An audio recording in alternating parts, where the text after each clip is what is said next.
Welcome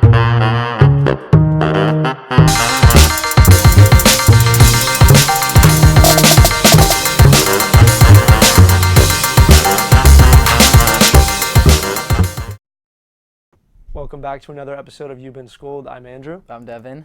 And today we're going to begin with the college football playoff rankings. So not too much movement at the top. Top 7 stayed the same. You had a little movement. Minnesota fell to 10 after losing to Iowa. Penn State moved up to 8, and Oklahoma moved up to 9 after beating Baylor. So right now, not too much controversy, with the top 3.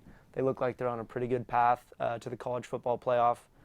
Where it really starts to get interesting is at number 4. Yeah. You have Georgia in that spot right now. Most people expect LSU to go on and beat them. And then you have Alabama sitting at 5. You have, Oregon and Utah as potential one-loss conference champions out of the Pac-12. And you also have Oklahoma, who could be a one-loss Big 12 champion. So what do you see with that, that 4 spot right now?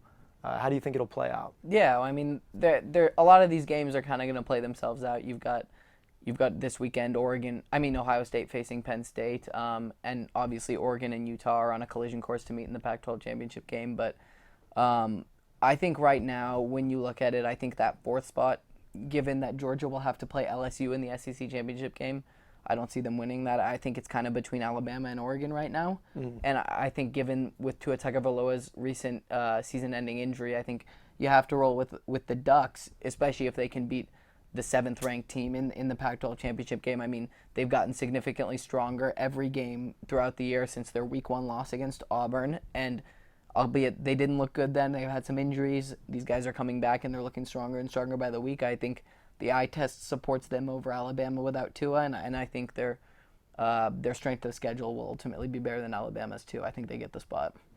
I disagree. I mean, obviously the injury to Tua was huge. Yeah. No one can deny that. But I think if Alabama goes into Jordan-Hare Stadium, beats Auburn on the road, convincingly, say by 14, 21 points, the offense looks good. I don't see how you could keep Alabama out of that 4 spot if it's between them and Oregon.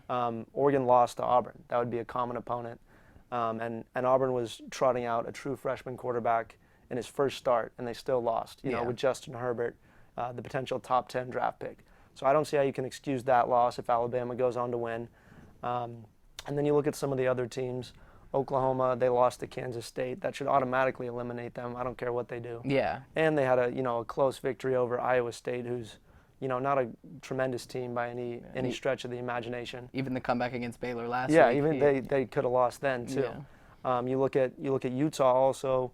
They lost to a 7-4 USC team. Yeah. That had their 3rd string quarterback starting that game. So I think they should be out too.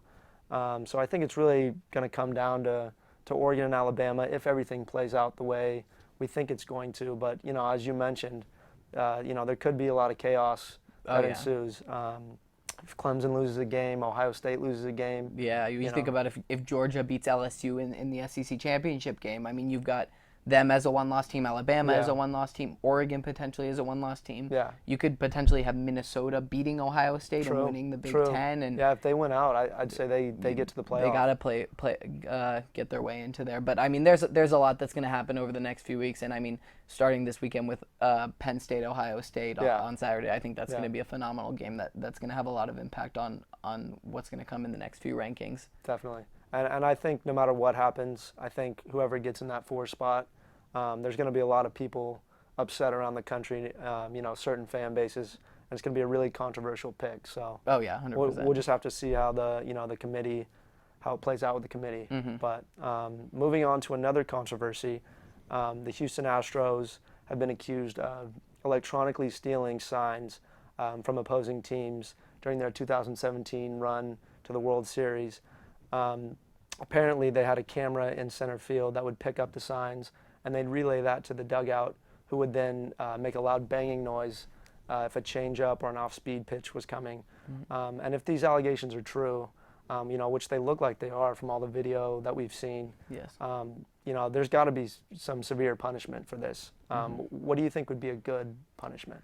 I mean, it's overall a bad look for the Astros. I mean, it kind of tarnishes everything, all the success they've had over the past few years, their World Series title, their American League pennants these last couple of years, and I mean, it's just not good. So I think there definitely has to be some sort of punishment. I think they should have their first round draft picks taken away, maybe even more draft picks. I think there should definitely be some fines for anyone involved, which obviously would be the Probably whole team. everyone. Yeah, and I think that there even should be some firings on the coaching staff. I think that's just something that cannot happen in professional sports. Cheating is just not. Yeah.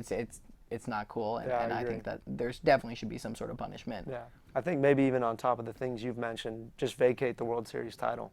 Just say no one won in 2017. Oh, 100%. I mean, when you're using a camera in center field to steal signs, that just tarnishes the game.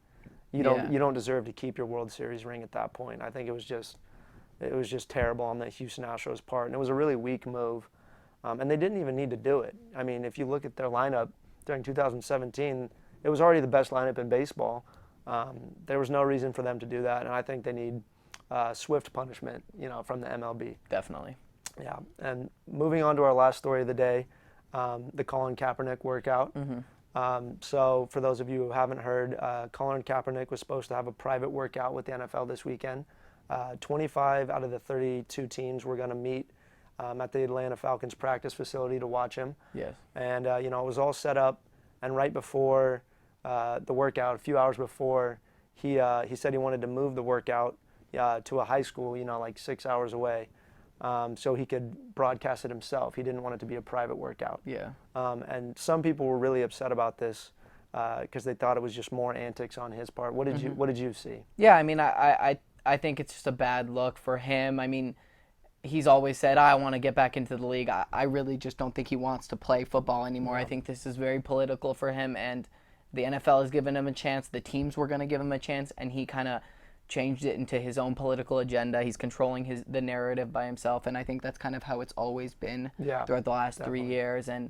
And I mean, I think less people are on his side now as a result of what recently happened. Stephen A. Smith. Yeah, exactly. You've got people who've been backing him up, like Stephen A., who are even switching. I think the debate's not his talent. Obviously, you could see from the film he posted, he's still got the talent to be in the NFL. Yeah. It's just at this point a debate.